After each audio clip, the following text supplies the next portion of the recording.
Hey everybody, I am so excited again to have Dinorah on to just discuss.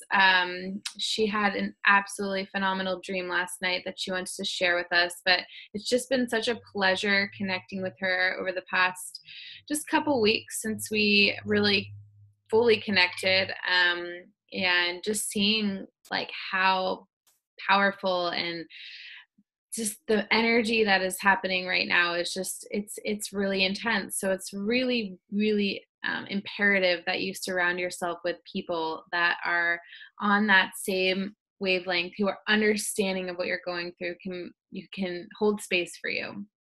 So that is what I hope to be doing for her, and that is what she's definitely doing for me. So welcome, thank you again for being here. What would you like to share with us today? Thank you so much. It's been a pleasure to know you as well, and I love to have that youth, but so mature. Oh my gosh, you're amazing. And I love to hang around people just like you. So thank you for creating this space as well. Um, okay, so after our meditation last night and we did the Kali song, um, and I thought it was kind of funny. I've worked with that energy before, and it is a little bit kick butt at times. And if you're not ready for it, it's really like, uh-oh, how do I do that? How do I turn it off? Technology is really fun today. Who else is having technology issues? No. It's all part of it. It's so fun. I hope I don't lose you guys. Because I just turned everything off. So anyways, yeah, it's the whole like, on my paper, not like we're really supposed to say what to let go of, but I think I'm gonna have to. It might help somebody else as well. I've been feeling in a majority of the group that I'm around, some of my old friends, the whole scarcity thing, right? So I put that on the piece of paper. I'm like, some clutter, scarcity. I wanted to let go of self-doubt, lack of confidence. And so I just kind of, I visualized it all coming out of me, and whoever wanted to let it go as well. And I put it in my paper. And I just kept like seeing it coming out of me and into the paper. And then when I threw it, it landed in a way that it went, I was like, whoa, that's cool, right? Because we threw it in the fire. And so I didn't think anything of it. I let it go. We did our songs, and it was awesome. And then last night, I kind of fell asleep in the living room for a little bit, and I woke up. I'm like, oh, I gotta go to bed. So I come into the room and I go to sleep for a little bit. Or I thought, actually, no, I just thought I was coming here to sleep. And it was around 3:00 in the morning, and my daughter's supposed to go to work around 5 or 6. So she gets up kind of early. So it was 3. I looked at the clock. It was 3. I came in, I kind of just laid down, and I heard her come out. And I thought, wow, she's up way too early. And this morning when I asked her, she's like, no, I got up like at 5. And literally, I just felt like I came in and just lay down. So much so that I got up, I'm like, oh, I can't sleep, not knowing the time. I'm like, oh, I can't sleep. So I went to my essential oils, got some chamomile, put it on the back. I'm like, okay, I should be able to rest. And I wanted to get up at 7, thinking it was still around 3. And so I got up really late. But in between that time, I dreamt this amazing dream. And it all had to do with that little piece of paper I threw into the fire. So let's see if I can recall it. The way I remember is I remember sitting in a room watching something on the screen in a living room. It wasn't my living room, but it was a living room, and we were there for some reason. I knew that it wasn't our house, but it was someplace we were staying, and I could feel my husband there, but he wasn't physically there. And so I thought, you know, you don't think anything of it in your dream. You're like, okay, whatever. So my daughter and my son are sitting there, and there's somebody else that comes into the room. I don't know who they are. And they say, it's time to go. And we look at them and we're like, okay, but we don't move. So then he sits down on the couch with us. And then all of a sudden I get this like, oh my God, we got to go, and we got to go now. So I guess I didn't have proper clothing on or something, because I started putting my pants on, and it was like, I don't know what I was wearing, maybe shorts or something, but you know, start putting my pants on and my shoes on. And the moment I'm doing that, the kids react right away. So they're like, okay, we got to go. And I think right before that, because I was thinking, we're sitting there and he told us that we need to go. And I know my daughter takes a long time, and we're all kind of just not moving. And then something hits me, right? So then we all get into action and we all start doing all this stuff. And then I'm carrying something. I don't know what I'm carrying, but it was very valuable. And as soon as we all say, yeah, it's time to go, the person that came in says, that's messed up. And I'm like, at that moment, that's messed up is, it took for you to do this to get everybody going. So then, and we'll get back to that. So I just look at them, I'm like, wow, okay, that was whatever, you know. I don't consider myself being that person that people listen to usually, you know, and I think that's part of the lack of confidence. So, but in this dream, they react the moment I say, let's go now. And so we start going. I have this thing, whatever it is. It's kind of like my baby, but I know it's not a baby, but it's something very, very valuable. Like I would treasure my baby, right? So we're going through the house. And as I go outside, there's this lady that has like mittens that look like a little cat or kitten on her, you know? So then she's like, can you give me that? You know, and she keeps doing that. And I'm like, first, I'm allergic to cats. so just that was like, oh my gosh, don't touch me, you know, get away from me. And I'm protecting whatever it is that I have. And I'm like, no, you can't have this. And they're like, oh, come on, you can give it to me. I'm like, no, you can't have this. And so she goes, as I'm leaving and going around, she's like, this is going to be tougher than I thought. I didn't know she was so strong. And I thought, whoa, that's strange. Why is she saying that? So then, so from there, we know that other people are coming. And so we go back into the house. I go back into the house into another room. And as I'm trying to leave through the other exit, that lady and some other person, some other guy comes in, and I know they're coming after me.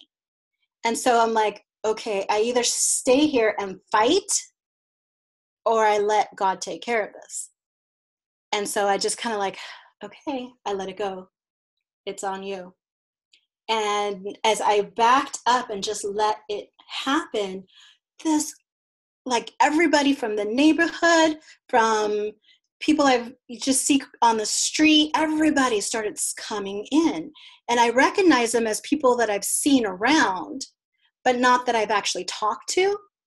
And so I know right at that moment, these are people here to protect me. They're all coming in. They're all taking over because I let it go. The moment I said, I'm letting it go, it's up to you, all these beings that had kind of like, each one, somebody had a human being feeling, somebody else had like a panther feeling, an elephant feel, you know, like all these powers within them, but they were in the face of human beings coming in to protect me. And so I was like, whoa, I got backup. Oh my God, thank you. I didn't have to do it by myself, because like we talked about before, I feel alone as well. like me, it was always me and my husband. And now that he's gone, it's me and the kids. But, you know, as a mom, it's on me. But I know that I have them to talk to for backup. They're adult kids now, you know, so I know I have them, but you know, you still have that nobody is on the same wavelength as me, except for the new circles now that I'm getting into. But, you know, that lingering part of that. So the feeling of, holy shit, I have backup, you know, and then they took care of that, and then they whooshed me away, and we ended up going into like this other area where we were going to be taken away in a vehicle of some sort, like a RV or something like that. And we were going to be safe. And I knew we were going to be safe. And the whole like thought of that is, wow, I am not alone. And right before getting into the RV, they said, take what you need. And they let me have, you know, whatever I wanted to take. And so I started taking a couple of things, and I just had it in my hands. And they're like, is that it? Because there's all this stuff here. I'm like, no, this is all I need. And they're like, that's right. This is all you need. So you don't need all of this. And I was like, yeah, because the back of my mind, I'm still paying for storage, you know, that my husband had his stuff. So I was like, I haven't seen it in like 5 years. So I just pay every month. I don't need it, right?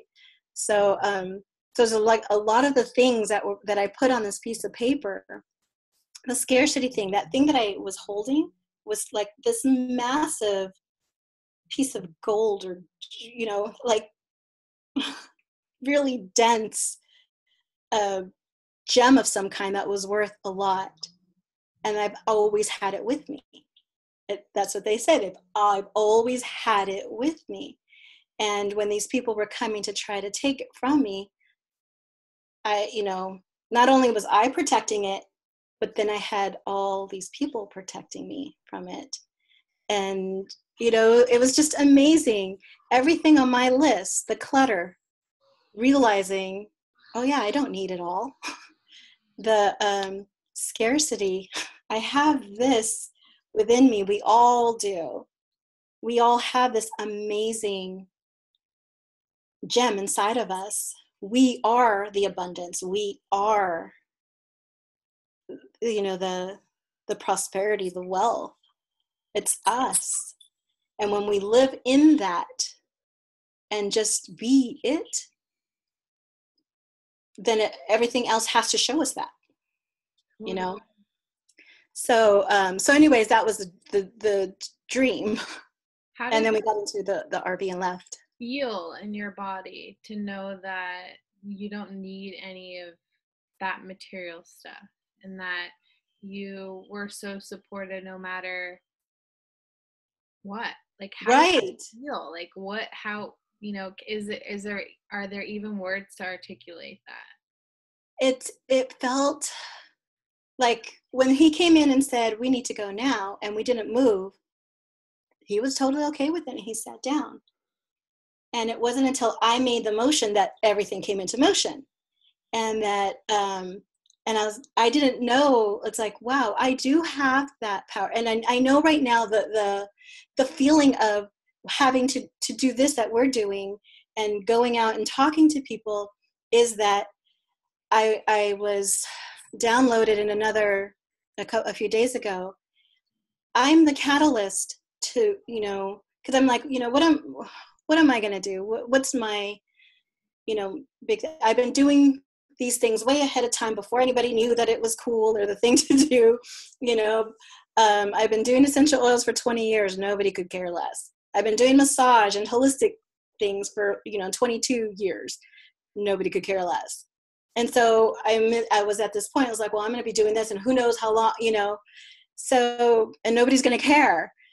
But what I was told was, no, you need to do this because you're going to spark somebody that's going to do amazing things. But without you making the first move, they're not going to make their first move. And we need them. So we need you. Yeah, we had this conversation when I was leaving your house. Right. You're the pioneer. You're Yeah.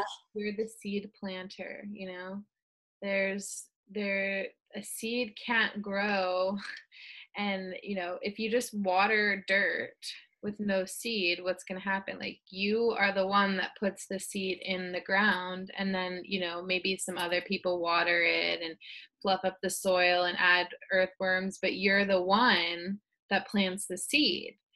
And as much as you don't get, like, think about all of the people that go into growing food for us, right? Who gets the reward from it? Not the person that grows it, not the person that transports it to you, but the person that sells it to you, right? Like the grocery store, right? So, I mean, there's so many other parallels where you can see this sort of paradigm where it's like, the person that actually did the work to get it there in the first place, right? It wouldn't be Yeah. existing. It doesn't get the credit. They don't get the credit. You didn't get the credit.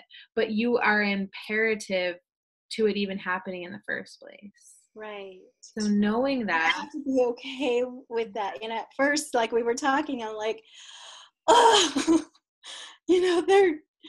they're all of a sudden other people are getting all the credit, but it really doesn't matter. It's as long as it's getting done, as long as we are shifting when we need to shift, that is my reward. And I'm okay with that now. I'm okay with, I really feel like as long as I'm speaking and being in the presence while I'm of other people, while I'm channeling, I feel that that's the seed. That's what I need to do.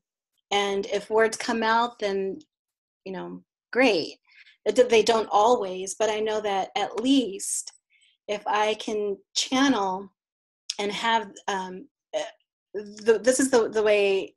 I'm not an instrument player. I'm trying to learn the guitar, but from what I've heard, if you pluck a C string, any other seed notes and strings in the room will start to vibrate as well. So if I'm vibrating love, unconditional love, and total abundance and wealth, if I'm vibrating that, then I help bring that out of other people. And if I do it and then you do it, then that's two of us now. And then the more we do, the more people can feel that. So until we're all actually feeling, not hoping, not like, it's not here yet, but actually feel it now. Like for instance, I listened to Greg Braden. He's kind of a spiritual, metaphysical quantum physicist.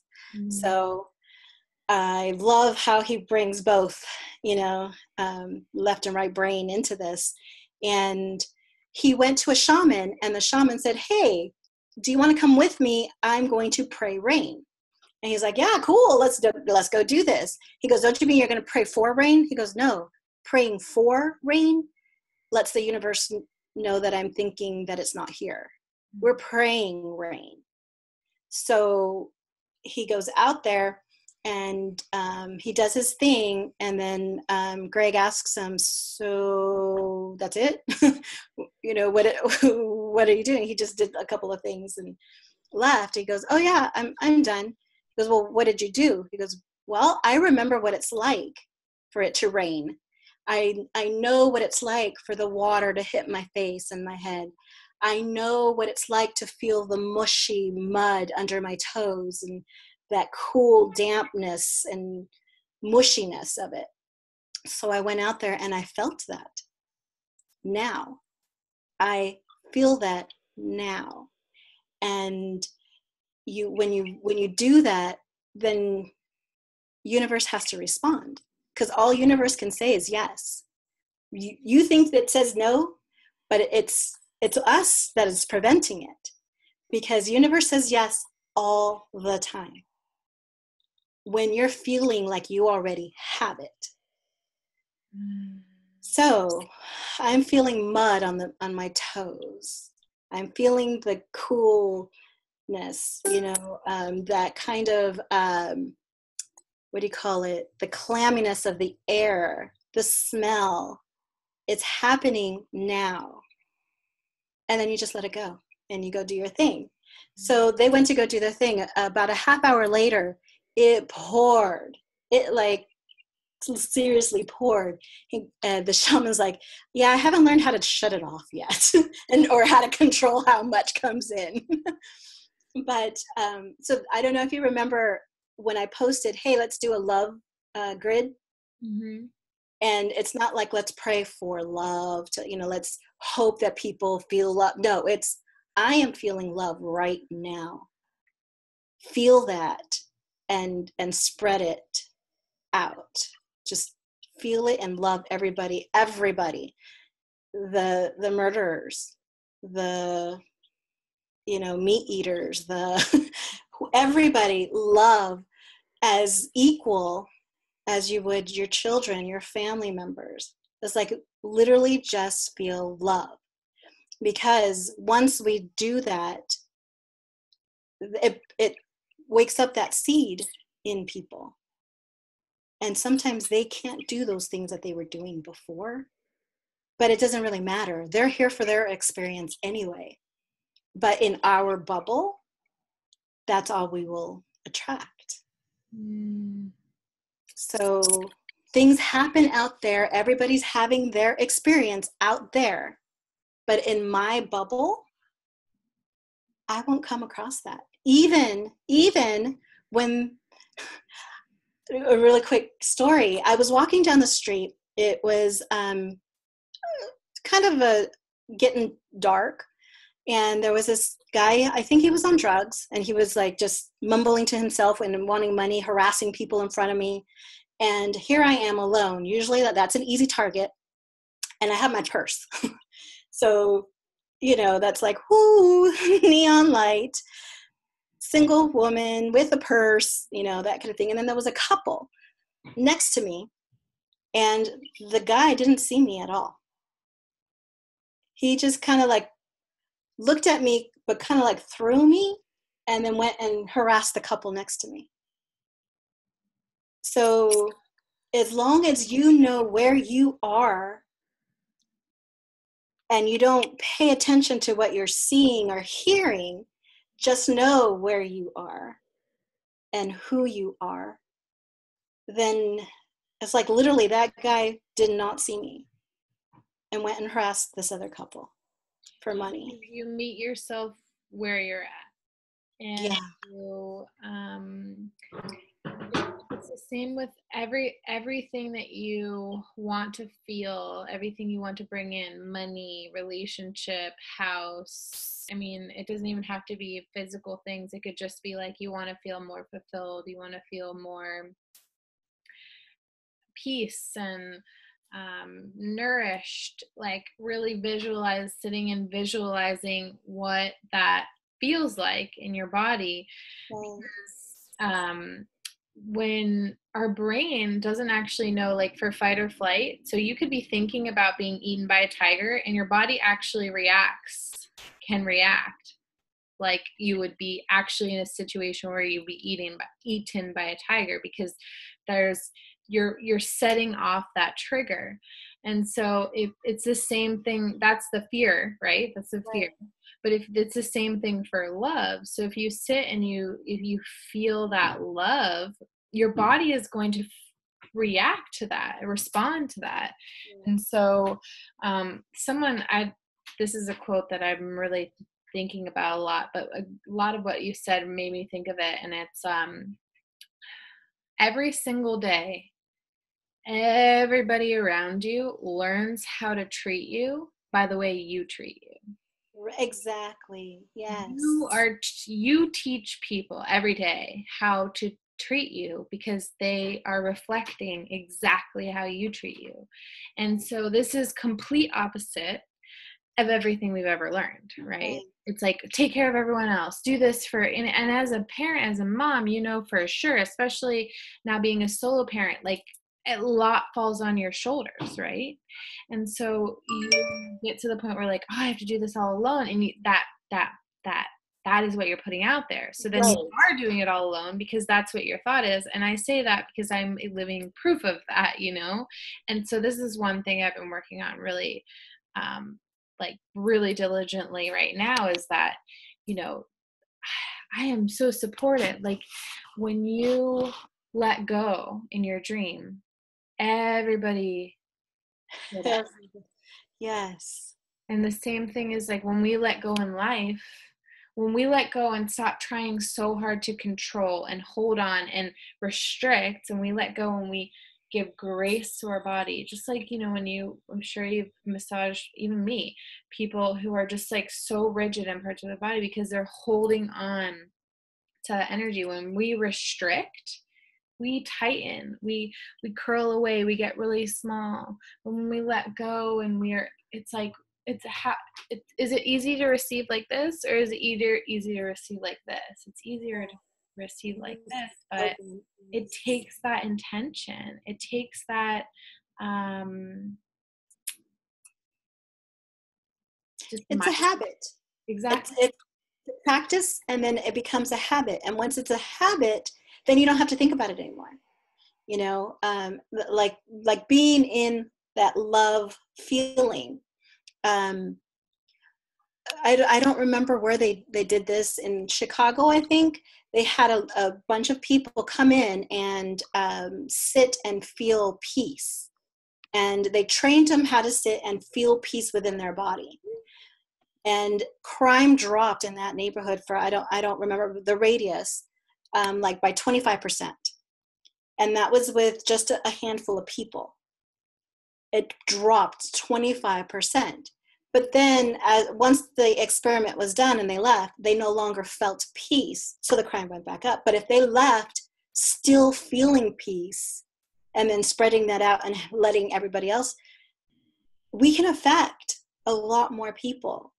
Our heart feeling goes out like 10 times, 20 times, I don't know, so much stronger than the thought vibration. So, and like you said, when you connect, when you're bringing someone else into that, it doubles. Right. Person, it triples. And you keep rippling and holding that vibration where all these people go back to. It's so powerful. I mean, the thing is, it's not, I read a book, it's called The Power of a Plant, and it's just, it literally taught me the connection between plants and every experience we ever go through. But it just shows that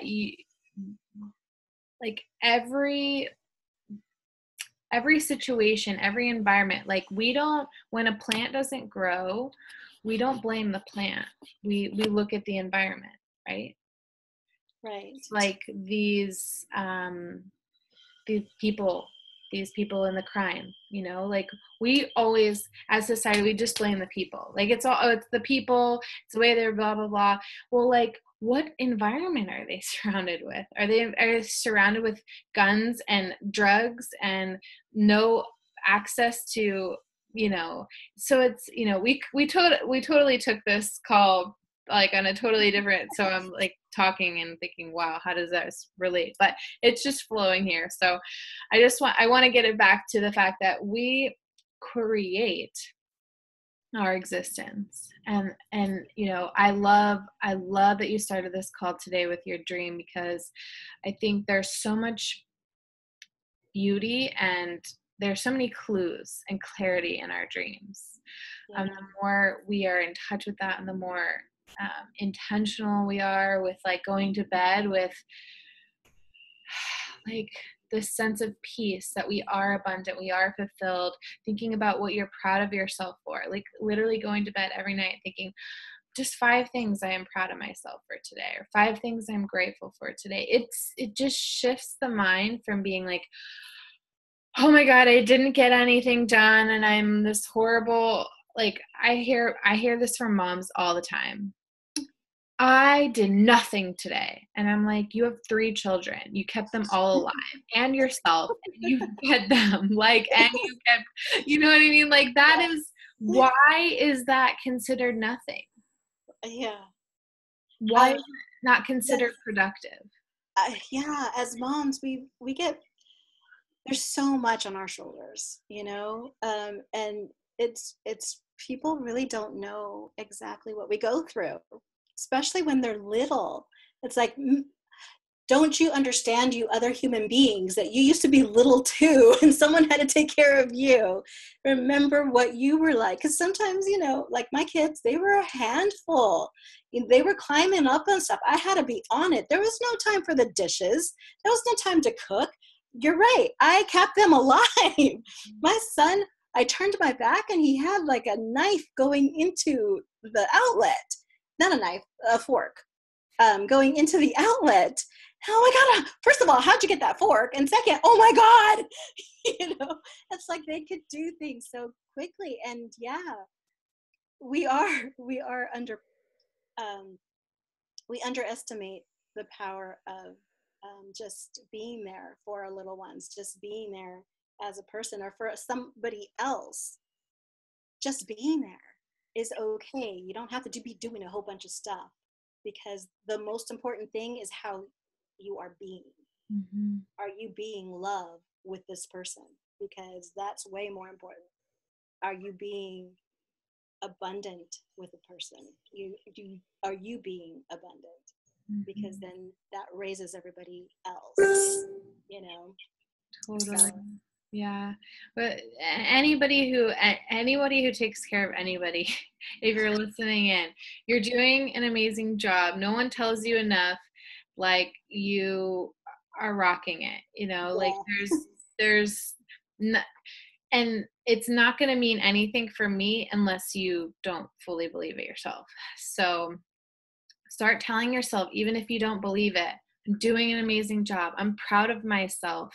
I forgive myself. Like, these words, they mean so much in our cognitive processing of things. So think about how much more powerful it is to say, I forgive you for thinking that I needed to do something, that I needed to do the dishes to feel validated or productive. Like, I forgive you for that, because that's you, like, it might be society reflecting that on you, but you're the one that's choosing to think like that's how you have to be. And I think that's hard in itself, is like taking all the responsibility back on you and being like, okay, well, wow, I do have this responsibility. I do have and it's hard, but it's also powerful, because you have the ability to change. You have Right. the ability to respond to that instead of being stuck in it forever. Yeah. So Think of it this way. You are so powerful that you've created the life you have right now. So you can be just as powerful and create it a little bit different. I love that. Well, let's end on that, because that is I love that. You're so powerful because you created the life you have right now. I love it so much. And just one more thing to add, like, you think about all the things you have now that 3 years ago you wanted, 2 years ago, 10 days ago. So knowing that feeling of success, that feeling of fulfillment, sometimes only lasts a few seconds. You got to enjoy the journey. Yeah. And know that there's no destination. You're here. You're doing it now. Yes. The journey. So thank you all for watching in. And again, we're doing this interview series for women and just people who want to share their stories, share their gifts, share their insight, their wisdoms, their knowledge, their experience, because the more we verbalize things, the more we get it out, the more we clear and open. Think about how open now Dinorah feels, being able to express her dreams and how it all connected to everything that she's going through currently. So if you're interested in interviewing or being an interviewee, message me. I would love to connect and get you on the screen. So thank you so much for watching.